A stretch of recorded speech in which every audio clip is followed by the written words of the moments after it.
everybody, this is a lesson in slow down and get it right. So this is what Marlene did. I put some things together here and oops, have the wrong piece here. All this whole line has to come out. Oops, I'm missing the ears on that one. It's reversed, it's over there.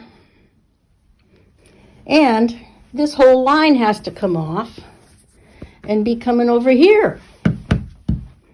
So try to pace yourself so that you're not racing against the clock to get something done before you go see grandchildren. So next time I tackle this, I'll be taking it apart in about 3 spots and then putting it back. Anyway, glad to share it with you. Just remind yourself to take your time. Okay, bye.